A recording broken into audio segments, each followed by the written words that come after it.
Hoje celebramos o Dia Mundial da Poupança, que acontece a 31 de outubro.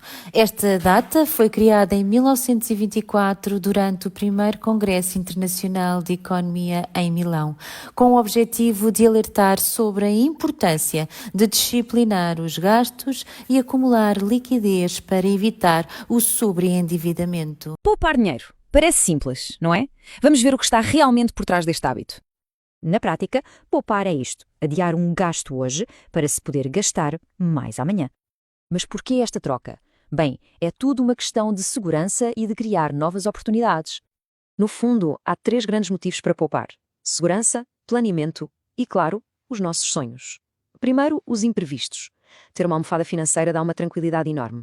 Depois, há as despesas maiores que já se sabe que vêm aí, como ter filhos ou a reforma. E por fim, a poupança é o que ajuda a concretizar aqueles grandes objetivos de vida. Pode ser aquela viagem de sonho, um carro novo ou mesmo a entrada para uma casa. Ok, mas como é que se começa? A boa notícia é que há estratégias bem simples. A base de tudo, um orçamento mensal, para se perceber exatamente para onde vai o dinheiro. No fim do Começar uma jornada de poupança pode parecer complicado ou até irrealista, especialmente quando se está numa situação financeira em que é inconcebível desviar um cêntimo que seja para uma reserva sem comprometer muitas vezes ainda mais a qualidade de vida atual. Também para quem está no espectro oposto e gasta sem dó, mas sabe que a bem do futuro deveria desenvolver algum tipo de estratégia de poupança, pensar sequer em desafiar o conforto instalado está em último lugar da lista de prioridades. Agora, o que é facto é que qualquer objetivo financeiro tem na sua base a poupança, o que a torna imprescindível. Pagar uma dívida mais avultada, comprar um bem ou serviço mais caro, fazer um fundo para viajar, uma almofada para os filhos, investir, as origens vão todas dar ao mesmo sítio. E para o fazer, por mais ou menos dinheiro que se ganhe, por melhores ou piores condições financeiras que se vivam, tudo começa com os hábitos certos. É esse o tema do vídeo de hoje. 14 hábitos saudáveis a integrar no dia-a-dia e na vida de cada pessoa para que poupar se torne cada vez mais simples e natural. Se pensarmos bem no assunto, no que significa poupar, talvez uma frase que represente bem o ato seja a arte de equilibrar o presente e o futuro. E frequentemente interpreta-se esse equilíbrio como sendo apenas possível de atingir através da manipulação de uma única variável: quanto se gasta. Sinto que é importante, no entanto, revisitar o conceito de poupar antes de irmos aos 14 hábitos. Porque a verdade é que sim, gastar menos faz parte, mas na sua fórmula surge uma segunda variável que é frequentemente negligenciada. A poupança é igual ao que se ganha, subtraído do que se gasta. O que quer dizer que para um maior resultado final é tão benéfico gastar menos como ganhar mais. Parece óbvio, só que a sociedade frequentemente glorifica a frugalidade e raramente celebra a ambição de melhorar a condição financeira através do aumento dos rendimentos, que é, a meu ver, uma visão limitada que perpetua a ideia de que nos devemos ajustar aos recursos atualmente disponíveis em vez de também haver um foco em os expandir, algo sobre o qual falei sobretudo neste vídeo a aparecer algures no ecrã. E se calhar, por causa desta cultura, muita gente vive com a atenção inteiramente alocada à redução de gastos, levando uma vida de restrições contínuas. Quando poupar deveria ser, pelo menos no meu entender, um compromisso com o nosso bem-estar, não sejam aplicáveis, nem é a minha posição de que sejam universalmente oportunos. Ainda assim, pode ser que despoletem algumas ideias ou seja provocada alguma reflexão e, acima de tudo, são esses mesmo os objetivos.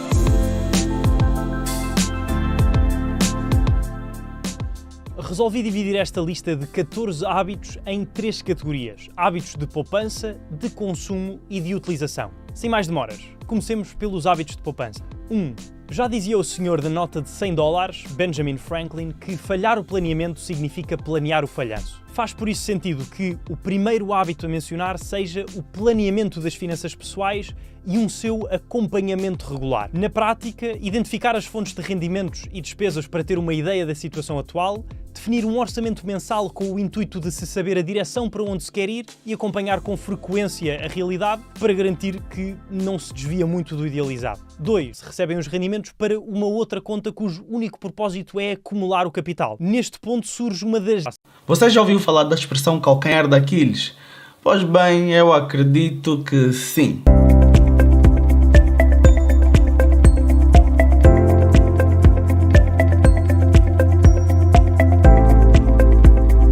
A expressão foi criada para designar o ponto fraco de alguém E segundo a lenda grega, Aquiles era filho do rei Peleu e da deusa Tétis, que ao nascer pegou no seu filho e foi banhá-lo no rio Estige. Apenas o calcanhar em que a deusa segurou Aquiles ficou de fora e por conta disso continuou vulnerável. Sabe qual é o teu calcanhar de Aquiles? Poupança. E é por isso que hoje nós vamos falar de 8 formas simples e eficazes de você poupar muito dinheiro todos os meses e no final do ano transformar tudo isto num bolo tremendo. Nós tomamos por norma falar muito de investimentos, mas de onde sai o dinheiro para investir afinal? Se você não conseguir poupar, como você conseguirá investir? Poupar é difícil, pelo menos para algumas pessoas. Mas eu acredito que depois de hoje isso vai entrar num processo automático que vai tornar as coisas extremamente fáceis. E é por isso que nós, no Dinheiro Limpo, testamos durante um ano essas 8 formas e tivemos resultados reais incríveis que vocês vão saber como adquiri-los também. E qual seria a primeira forma para poupar mais dinheiro? Tão simples quanto almoçar no restaurante ou levar o almoço de casa para o trabalho. Muitos de vocês recebem subsídios de alimentação nas instituições em que trabalham e em vez de olharem para isso como um abono na renda da família, olham para uma oportunidade de consumismo. E é aí onde vocês acabam perdendo muito dinheiro. Um cálculo simples vos vai fazer repensar completamente no que vocês andam a fazer com o vosso dinheiro. Que é adeus às dívidas. Mas eu lhe digo, eu quero poupar e vou ter que começar a pagar as minhas dívidas. Sim, porque o pagamento das dívidas mensais é uma das maiores sujeiras do dinheiro e quando se trata de economizar, se você tiver dívidas, você simplesmente não vai conseguir poupar. Os juros das dívidas, por norma, são muito mais altos que os juros da poupança. Então, se você colocar o seu dinheiro na poupança, mas continuar mantendo as suas dívidas, você não vai estar a fazer absolutamente nada. E qual é a melhor forma de pagar as dívidas? Da maior dívida para a menor, considerando sempre os juros. Mas vezes há que não é a maior dívida que consome mais juros, então o teu foco deve estar nos juros essencialmente. Depois de você liquidar as tuas dívidas, fica muito mais fácil definir objetivos claros. Outros especialistas defendem um processo contrário em que devemos começar a pagar as nossas dívidas da menor para a maior para criar um efeito bola de neve contrária. Só que, na verdade, isto é meio complicado. Porquê? Porque eu acredito que o mais importante sejam os juros. O pior nessa situação das dívidas é o nível de stress intenso que te coloca sob os ombros, porque são cobranças atrás de cobranças e é como se te pegassem pelo rabo para que tu não pudesses desenvolver jamais. Então pagar dívidas é essencial para o teu processo de crescimento financeiro, começando pelas poupanças. Pague as suas dívidas e pague da que mais te aperta todo mês. Número 3. Cancele subscrições e associações automáticas. Isso é incrível. Todos os dias a gente comete o mesmo erro. Provavelmente você deve estar a pagar Netflix, Spotify, Apple Music, DStv, Zap, Zone, Amazon Prime, seja lá o que for. É hora de cancelar todas essas subscrições que você não usa regularmente. Parece que não faz diferença porque você não costuma verificar o teu extrato de conta, mas se você for olhar para o extrato do teu cartão de débito ou de crédito, você vai ver o quanto você gasta dinheiro desnecessariamente. Está na hora de começar a olhar para isso. E caso você tenha que manter esses serviços, não coloque em renovação automática. Faça com que o cartão te dê um sinal quando for para renovar. Faça com que o serviço te pergunte se você quer ou não renovar e aí, com base na tua agenda, você consegue perceber se vai ou não ter acesso a esse serviço. Para a grande maioria das pessoas, poupar não é fácil. O dinheiro que se recebe em Portugal é normalmente pouco para fazer face às despesas que se tem e é preciso muita força de vontade para sacrificar o bem-estar no imediato em prol de dar os primeiros passos na construção de um futuro potencialmente mais estável. Só que, querendo uma vida sem buracos financeiros causados por imprevistos ou vontades fora do orçamento, sem créditos pessoais, mais tarde ou mais cedo é preciso fazê-lo, seja para a entrada de uma casa, para a caução de um arrendamento, para a reforma, para se conseguir ir de férias, comprar um carro novo, casar, ter filhos, é inevitável. E foi por isso mesmo que decidi partilhar agora este passo a passo que segui para poupar os meus primeiros 10 000 euros e que sigo ainda hoje sempre que quero fazer um pé de meia, seja ele de que valor for, para que propósito for. Costuma dizer-se que o dinheiro não é a coisa mais importante na vida, mas o que é facto é que uma parte significativa do nosso dia-a-dia gira à volta de o obter. Em primeiro lugar, para sobrevivermos, fazendo face às despesas com comida, água, roupa, abrigo e por aí fora, e depois disso estar assegurado para melhorarmos o nosso bem-estar e usufruirmos da vida, que também deve fazer parte. Da forma mais simples possível, há duas vias a seguir para ter mais dinheiro no bolso. Uma é procurando ganhar mais. A outra é gastando menos, o chamado poupar. Só que, apesar desta última ser uma palavra muito ouvida na teoria, constitui um ato pouco praticado em Portugal. Aliás, tão pouco que nos encontramos em 18º lugar do ranking da União Europeia no que à taxa de poupança do rendimento disponível das famílias diz respeito. No ano passado, esta taxa foi de 8%, o que equivale a uma poupança de 8 euros por cada 100 euros de rendimento disponível. Para comparação, segundo a Eurostat, a taxa média da União Europeia foi de 13,2%, com o top 3 constituído pela República Checa, a Alemanha e a Hungria, com valores de 19,4%, 19,3% e 19% respectivamente. Os motivos por trás desta situação no nosso país são diversos, mas entre os mais significativos destacam-se dois bastante claros: os baixos salários por um lado e os custos elevados em proporção da habitação pelo outro, que quando combinados não deixam lugar a muita margem nas finanças mensais. Mas nada disto é novidade e, portanto, a solução que está garantidamente ao nosso alcance é darmos o melhor para maximizar cada uma das duas vias que falei,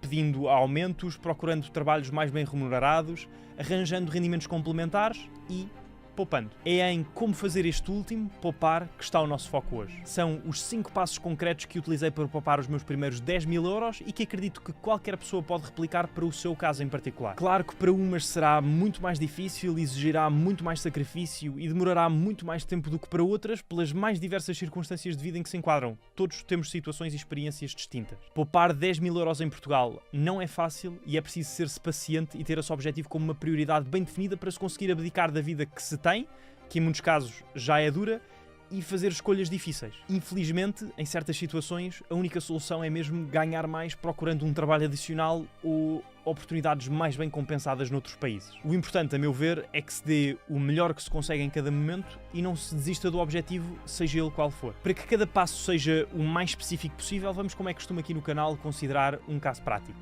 O do Manuel, que atualmente vive sozinho num T1 arrendado no Porto, não é casado nem tem dependentes e oferece um salário bruto de 1.528 euros, igual à média nacional mais recente, apurada pelo INE, com os subsídios de férias e Natal a serem distribuídos por inteiro em duodécimos. Isto significa que, no total, segundo um simulador de salário líquido, depois de impostos, o Manuel recebe na sua conta, todos os meses, 1.358,58 euros.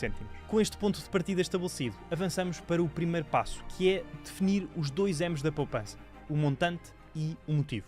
Poupar significa invariavelmente uma escolha. Abdicar do prazer e gratificação imediata em prol de eventual prazer e gratificação no futuro. E também por isso custa tanto. Ter bem assente o valor que se pretende atingir e, mais do que isso, o propósito pelo qual se está a fazer essa escolha é por essa razão essencial. Facilita-nos imenso a vida ao aumentar a motivação e disciplina para optar por aquilo que no curto prazo é mais difícil, mas que no longo nos pode beneficiar. Ter uma poupança sem um propósito claro significa que pode ser usada para fazer face a tudo o que vier, que é tudo e mais alguma coisa. A ideia ou necessidade que surgir primeiro é aquela para a qual o dinheiro é utilizado. Por outro lado, tendo um fundo criado única e exclusivamente para emergências, por exemplo, e entretanto decidir-se que se gostava de fazer férias nas Maldivas ou comprar um carro, já se sabe que não é essa a poupança onde se vai buscar o dinheiro para esse efeito e tem é de se criar outra. O Manuel já tem o plano bem definido. Quer poupar 10.000 euros para pagar a entrada e os encargos iniciais do seu primeiro investimento imobiliário. Chega a hora de pôr as mãos na massa, percebendo ao cêntimo quanto se ganha por mês, quanto se gasta e para onde vai o dinheiro. Uma forma fácil de o fazer é olhando para os extratos bancários dos últimos 3 meses e apontar num Excel, num caderno ou nas notas do telemóvel todas as entradas e saídas de dinheiro,